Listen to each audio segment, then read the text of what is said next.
Hello အားလုံးပဲမင်္ဂလာပါ Cryptocurrency Daily မှာ YouTube channel ကြိုလိုက်ပါရစေဒီနေ့ video မှာဆောင်ရွက်ကျွန်တော် FVD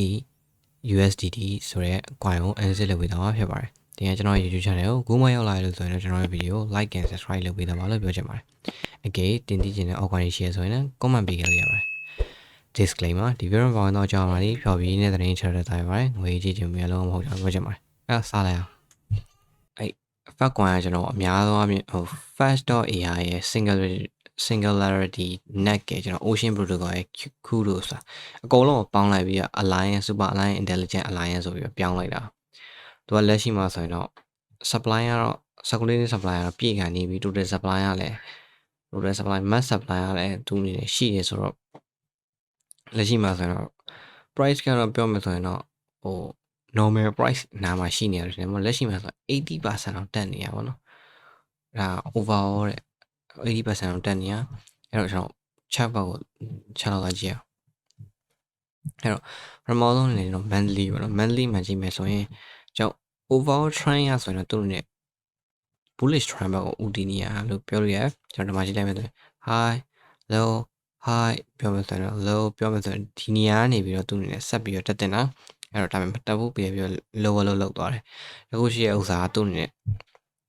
အကေးပြန်တက်မယ်ဆိုရင် stretcher လုပ်ဖို့လိုတယ်အဲ့တော့ကျွန်တော် ਨੇ ဟိုလက်ရှိမှာဆိုရင်ဒီလုံးနဲ့ဒီ high ချာမှာတော့ trading လုပ်နေတာဒါ trading လုပ်နေတာပေါ့နော် trading လုပ်နေတာဖြစ်တဲ့အကေး price ကဟိုဒါ monthly channel ဟိုက weekly channel အကေးလက်ရှိမှာလုံးဝကျလာတယ် retrace ပြီးတော့မှနေကျပြီးတော့မှကျွန်တော်ဒီနားမှာကျွန်တော် high တစ်ခုလောက်သွားပြီးကျွန်တော် break လောက်သွားရဲဆိုရင်ကျွန်တော် ਨੇ ဟိုပြန်ပြီး up trend ပြောင်းတဲ့ချိန်ကြီးပေါင်းလို့ရလက်ရှိမှာဆိုရင်တော့ကျွန်တော် ਨੇ bearish monthly ရဆိုရင်တော့ bearish ဖြစ်နေအောင်အဲ့တော့ bearish ဖြစ်နေရကျွန်တော် weekly တပတ်တာအရဆိုရင်ကျွန်တော်တပတ်တာအရဆိုရင်လည်းသူ့နဲ့ကျွန်တော်ဒီဆွဲထားတဲ့ line တွေရဗျာကျွန်တော်ဟိုးရှိတုံးတွေကဆွဲထားတဲ့ဥစ္စာတွေပေါ့ဟိုမှာဆိုရင်ကျွန်တော်ဒီ line ဆိုရင်ကျွန်တော် ਨੇ broke ဖြစ်သွားတယ် broke ဖြစ်သွားပြီးတော့ဆိုရင်လည်းဒီမှာ retrace ပြန်လာတယ်ပေါ့နော်ဒါပေမဲ့ဒီမျိုးလုံးဝ all time high ကိုပြန်ရောက်တာမဟုတ်ဘဲနဲ့သူ့နဲ့ဘာဖြစ်သွားလဲဆိုရင်ဟို price ကဒီအောက်ကိုပြုတ်ကျပြီးသွားပြီဆိုတော့ပြန်ပြီးတော့ပြုတ်ကျလာတယ်ပေါ့နော်ပြုတ်ကျလာတယ်အဲ့တော့ဒီမှာဆိုလဲအဲ့လိုပဲပေါ့နော်ကျွန်တော်တို့ဒီဒုတိယ line ကိုပြုတ်ကျလာတယ်အပေါ်ပိုင်းနဲ့နည်းနည်းပြန်တက်တယ်ဒုတိယ line ကိုပြုတ်ကျလာတယ်အပေါ်ပြန်တက်တယ်အဲ့တော့ကျွန်တော် ਨੇ ပြုတ်ကျပြီးသွားပြီဖြစ်တဲ့ကြောင့်ကျွန်တော် ਨੇ ဆင်းလာဖို့လည်းမျှော်လင့်ထားပါတော့ဒီမှာဆိုရင်များသောအားဖြင့်အဲ့လိုပဲပြအဲ့လိုပဲပေါ့နော်ကျွန်တော်များသောအားဖြင့်ပြုတ်ကျပြီးသွားပြီဆိုရင်တော့အနည်းဆုံးတော့ကျွန်တော်0.ဒီ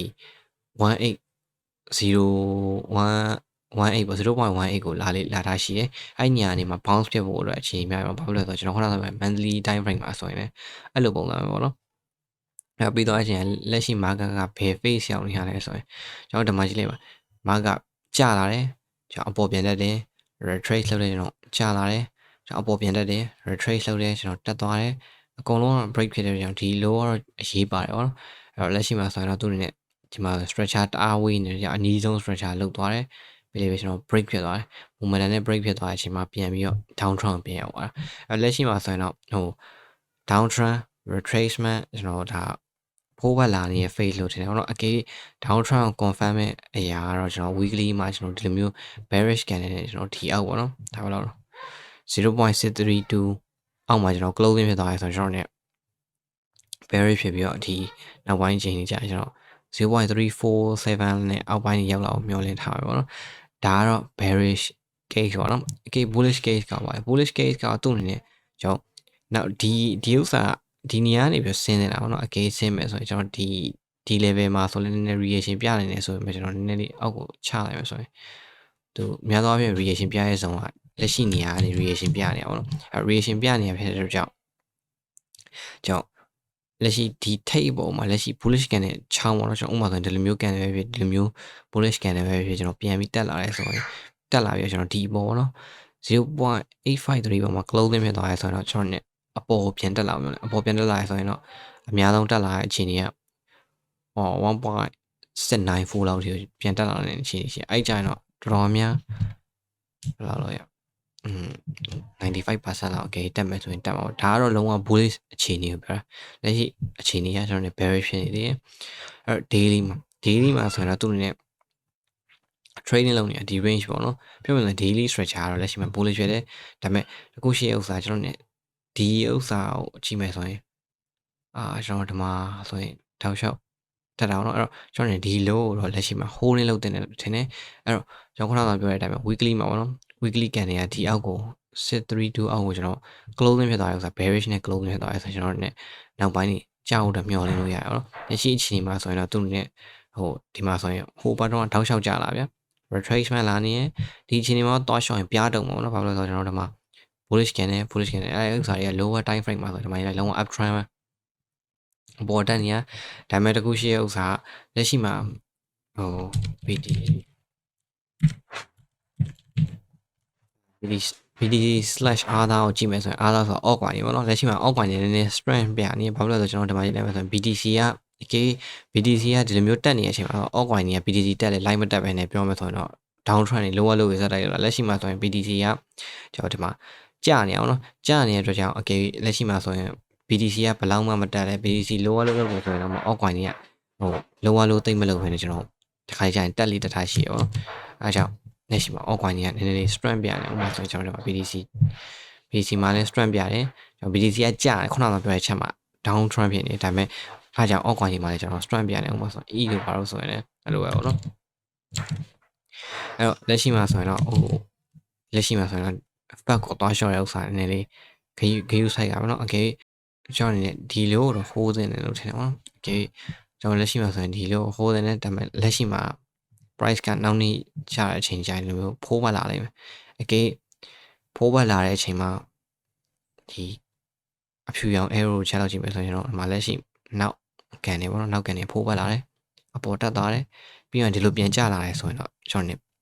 အောက်ပိုင်းကိုပြန်ကျလာမယ်လို့မျှော်လင့်မယ်ဒါပေမဲ့အဲ့လိုမဟုတ်ဒီလက်ရှိနေရာနေမှာတစ်ဆင့်လက်ရှိနေရာမှာတစ်ဆင့်ဥပမာဆိုရင်ဒီလိုမျိုး retrace လာတယ်ဒီမှာပြုတ်ကျလာပေါ့နော်ပြုတ်ကျလာပြီးတော့ကျွန်တော်ဒီအပေါ်ထပ်ပြီးတော့ဒီလက်ရှိ retrace လာတဲ့အပေါ်ပြန်ပြီးတော့ break ဖြစ်သွားတယ်ဆိုရင်အဲဥစ္စာဒီဘက်ကဥမာ seller တွေက fade ဖြစ်သွားပြီးတော့ကျွန်တော်လက်ရှိမှာဆိုရင် buyer တွေပြန်ဝင်လာတယ်လို့ယူဆပြီးတော့ဒီနေရာနေပြီးတော့ပြန်ဆက်တက်ပြီးအပေါ်ပိုင်းထိပြန်ပြီးတက်လာတဲ့နေချင်းနေရှိပေါ့နော်ဒီလိုမျိုးချင်းနေအဲ့တော့ bullish bearish ဆက်ဖြစ်မယ်ဆိုရင်ကျွန်တော်တို့ဒီဘော trading လုပ်တယ်ဆိုရင်တော့ wick နဲ့ပဲ trading လုပ်တယ်ပေါ့နော်ဒါဘယ်လောက်758ကို wick နဲ့ပဲ trading လုပ်တယ်bearish တအားဖြစ်တယ်ဆိုရင်တော့သူနဲ့ဒီဘောတော့ပြန်မရောက်ဘဲနဲ့ဒီနေရာနဲ့ပြန်ပြီးတော့ဆင်းတယ်နေပြီပေါ့နော်အဲ့တော့လက်ရှိမှာဆိုရင်တော့ daily ရလဲ bullish ဖြစ်နေကျွန်တော်တို့ daily က bullish ဖြစ်နေရကျွန်တော်တို့ short တော့မစင်းစားသေးဘူးကျွန်တော်တို့ bearish လည်းမဖြစ်သေးဘူးပေါ့နော်ဥပမာဆိုရင်ဒီနေ့ကန်နေ bullish ဖြစ်မှာသိကြတယ် bearish ဖြစ်မယ်ဆိုရင်ကျွန်တော်နောက်တစ်ရက်ပေါ့နော်နောက်တစ်ရက်က bearish ဖြစ်တဲ့ကန်နေတာဆိုရင်တော့ကျွန်တော်တို့နောက်ရက်တွေတော့ဒီရောက်ပိုင်းရောက်လာဖို့လည်းမျှော်လင့်လို့ရတယ်ပြောချင်တာကတော့ဒီနေ့ကန်နေစောင့်ဥပမာဆိုရင်တင် short စောင့်နေရလို့ဆိုရင်တော့နောက်ရက်ကန်နေစောင့်နေတယ်ပေါ့နော်daily ကန်နေ bearish ပြောင်းသွားလာရင်ကျွန်တော်ညောင်းနေကိုစပြီး short ဖို့အတွက်ကြည့်တယ်လို့ထင်ပါတယ်အဲ့တော့ဒါကတော့ fact USD analysis ပဲဖြစ်ပါတယ်တင်ကျွန်တော် YouTube channel like လုပ်ကြတယ် like လုပ်လို့ရပါတယ်နောက် video ကြောင်းတွေရော bye bye